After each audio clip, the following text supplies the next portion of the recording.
Our trip to Washington aboard Amtrak's Cardinal was timed with the Cherry Blossom Festival. The late winter snowstorm that preceded us delayed the blossoms. A year later, our timing was perfect. And so was the way of enjoying the cherry blossoms. Because of the Potomac River, Washington, D.C. can be enjoyed by boat. From Alexandria, Virginia, you can board a water taxi for a great view of the city. Or, if you're very fortunate, you can enjoy a river cruise on this paddle wheel boat. We were celebrating my nephew's wedding. The boat was chartered by one of my new in-laws. Refurbished. What's the name of the stop there?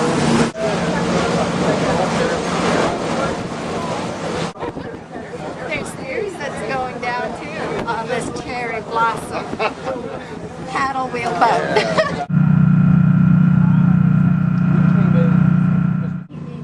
Cruising toward the city, right where the river channel splits into two, we saw this Navy base. It's a research center and apparently the home of numerous cherry trees. Washington's Cherry Blossom Festival stems from the gift of cherry trees to the United States from Japan. That gift was made in 1912 by the people of Japan, and the first two were planted by First Lady Helen Herron Taft.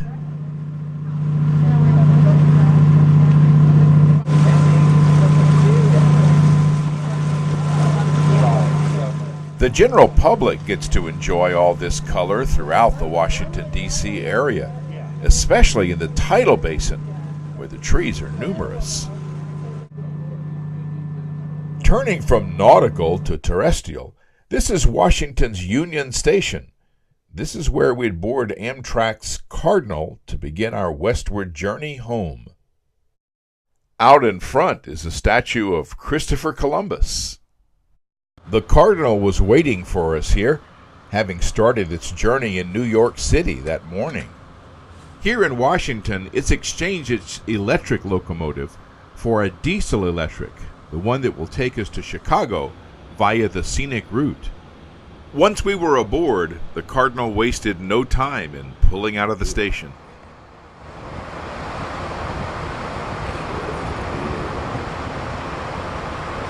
We are pulling out of Washington, D.C. Union Station, heading toward Chicago.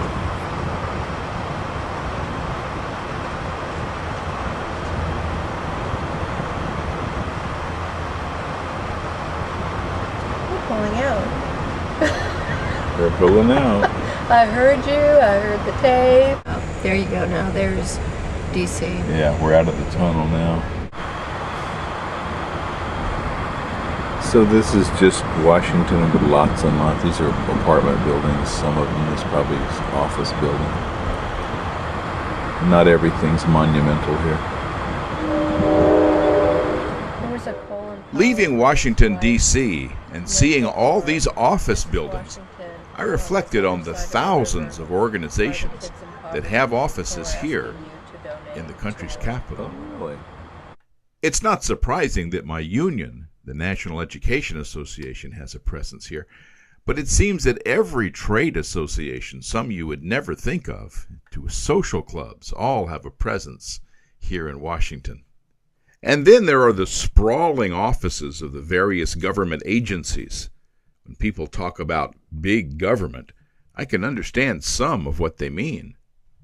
Still, it seems to me that any discussion about reducing the size of the government should begin with listing the things our government does well, like supporting national parks, protecting the environment, and supporting Amtrak.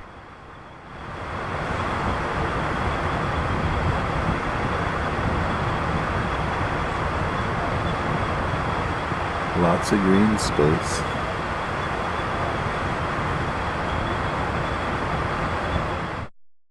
It's hard not to be political in Washington, D.C., but crossing the Potomac River, we left Washington behind and entered the rest of the country.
These small towns gave the engineer ample cross streets at which to blow the whistle. The countryside of Virginia was quieter.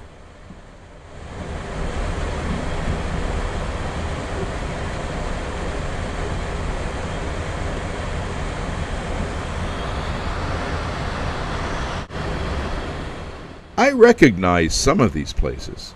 On our trip out, these hills were covered in snow. That's all gone now.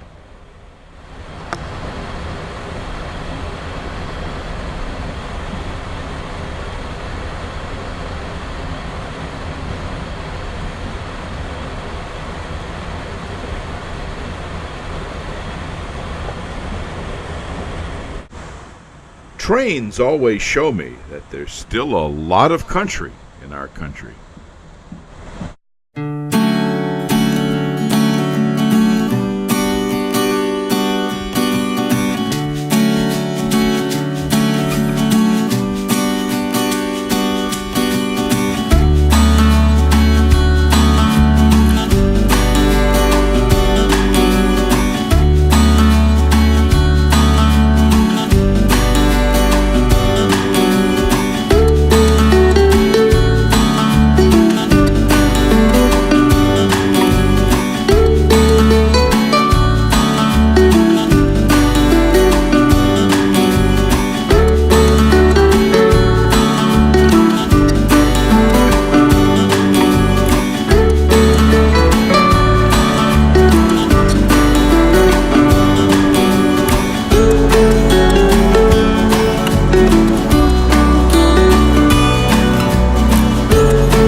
Oh, here's that cool bridge. Oh, and a train waiting on it. Look at this.